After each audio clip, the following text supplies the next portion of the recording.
ക്ലാസ്സിലേക്ക് എല്ലാവർക്കും സ്വാഗതം. ഞാൻ ഇന്നിവിടെ പറയാൻ പോകുന്ന വിഷയം, നമ്മളെല്ലാവരും നമ്മുടെ മക്കളെ സ്നേഹിക്കുന്നവരാണ്. ഉപാധികളില്ലാതെ മക്കളെ സ്നേഹിക്കുന്ന ഓരോരുത്തരോടും എനിക്ക് പറയാനുള്ളത് എൻ്റെ ഫാമിലിയിൽ നടന്നിട്ടുള്ള ഒരു ദുരന്തത്തെക്കുറിച്ചാണ്. കഴിഞ്ഞ ആഴ്ചയിൽ എൻ്റെ ഫാമിലിയിൽപ്പെട്ട ഒരു കൊച്ചുകുട്ടി എന്ന് തന്നെ പറയാം. കാരണം 17 വയസ്സ് തികഞ്ഞിട്ടില്ലാത്ത ആ കുട്ടി സുഹൃത്തിൻ്റെ ഒരു സ്കൂട്ടറുമായി സ്കൂളിലേക്ക് സെൻഡ് ഓഫിൻ്റെ പ്രോഗ്രാം അറ്റൻഡ് ചെയ്യാൻ പോയതായിരുന്നു. അവിടെ നിന്നും ആക്സിഡൻറ്റിൽ അവന് സാരമായ പരിക്കേറ്റു. കോഴിക്കോട് മെഡിക്കൽ കോളേജിൽ ഒരാഴ്ചയിലധികം കിടന്ന് ഇന്ന് അവൻ ഞങ്ങളെ വിട്ടുപിരിഞ്ഞു.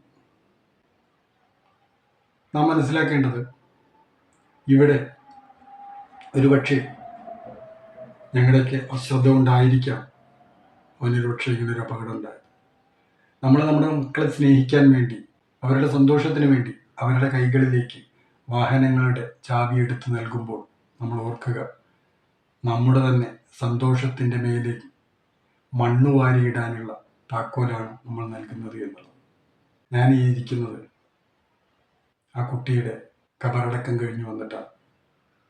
ആ പിഞ്ചു കുഞ്ഞിൻ്റെ ചിരിക്കുന്ന ആ മുഖം ഇന്നും എൻ്റെ മനസ്സിൽ നിന്ന് മായുന്നില്ല. നമ്മളൊക്കെ ഒരുപാട് സ്നേഹിക്കുന്ന നമ്മുടെ മക്കൾക്ക് സന്തോഷം കാണാനാണ് നമ്മൾ പലതും ചെയ്യാറ്. പക്ഷേ നാളെയിലേക്ക്, നമ്മുടെ ജീവിതത്തിലേക്ക് തീരാത്ത കണ്ണീരായി മാറാൻ അതിടയാവരുത്.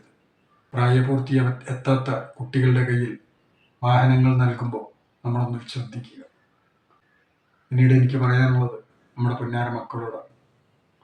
മക്കളെ, നിങ്ങളെയൊക്കെ വളർത്താൻ ഈ രക്ഷിതാക്കൾ പല പ്രയാസങ്ങൾ അനുഭവിച്ചിട്ടായിരിക്കാം ഒരുപക്ഷെ അവർ നിങ്ങളെ വളർത്തുന്നത്. നിങ്ങളുടെ കൈകളിലേക്ക്, നിങ്ങളുടെ വായിലേക്ക് രുചികരമായ ഭക്ഷണങ്ങൾ തരാൻ വേണ്ടി അവർ പട്ടിണി കിടക്കുന്നുണ്ടായിരിക്കാം. അവർ ഒരുപാട് വിയർപ്പൊലിപ്പിക്കുന്നുണ്ടായിരിക്കാം. ഇതെല്ലാം ചെയ്ത് നിങ്ങളുടെ സന്തോഷത്തിന് വേണ്ടി അവരവരുടെ ജീവിതം തന്നെ മാറ്റിവെക്കുമ്പോൾ നിങ്ങളൊന്ന് ആലോചിക്കുക. ഏതൊരു തെറ്റിലേക്കും ആദ്യം ചെന്നെത്തുമ്പോൾ നിങ്ങൾ ആലോചിക്കേണ്ടത് നിങ്ങളുടെ ഉമ്മയുടെ, നിങ്ങളുടെ ഉപ്പയുടെ, നിങ്ങളുടെ അച്ഛൻ്റെ, നിങ്ങളുടെ അമ്മയുടെ മുഖമാണ്. അവർ നിങ്ങളുടെ സന്തോഷത്തിന് വേണ്ടിയിട്ട് അവരുടെ ജീവിതം തന്നെ ത്യജിച്ചിട്ടുണ്ട് എന്നുള്ള സത്യം നിങ്ങൾ മനസ്സിലാക്കുക. മക്കളെ സ്നേഹിക്കുന്ന രക്ഷിതാക്കളെ സ്നേഹിക്കുന്ന മക്കളോടും എനിക്കൊന്നേ പറയാനുള്ളൂ, ജീവിതം എന്ന് പറയുന്നത് ഇന്നും എപ്പോഴും അസ്തമിച്ചു പോകാവുന്നതേയുള്ളൂ. പക്ഷേ ഒന്നാലോചിക്കുക, അത് നമ്മുടെ അശ്രദ്ധ കൊണ്ടായിരിക്കരുത്. രക്ഷിതാക്കളോടാണെങ്കിൽ നമ്മുടെ അശ്രദ്ധ കൊണ്ട്, നമ്മുടെ പിടിപ്പുകോട് കൊണ്ട് നമ്മുടെ മക്കൾ ഇല്ലാണ്ടായി പോകാൻ പാടില്ല.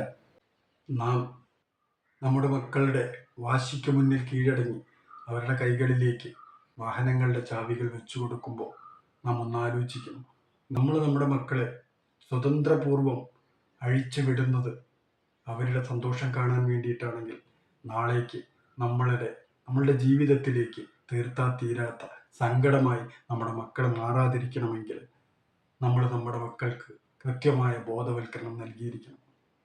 അതുപോലെ തന്നെ രക്ഷാകർത്താക്കളും കുട്ടികളും അടങ്ങുന്ന ഒരു ഗ്രൂപ്പിന് കൃത്യമായി പ്രാദേശിക തലത്തിലെങ്കിലും ഒരു ബോധവൽക്കരണ ക്ലാസ് സംഘടിപ്പിക്കുകയും ജീവിതത്തിൻ്റെ പ്രാധാന്യവും ഈ സമൂഹത്തിൽ നടക്കുന്ന പേയ്ക്കൂത്തുകളെക്കുറിച്ചും ഒരു ധാരണ നമ്മുടെ മക്കളിൽ ഉണ്ടാക്കി കൊടുക്കുക, നമ്മുടെ രക്ഷിതാക്കളിൽ ഉണ്ടാക്കി കൊടുക്കുക എന്നുള്ളത് നാം ഓരോരുത്തരുടെയും കടമയാണ് എന്ന് നാം മനസ്സിലാക്കുക.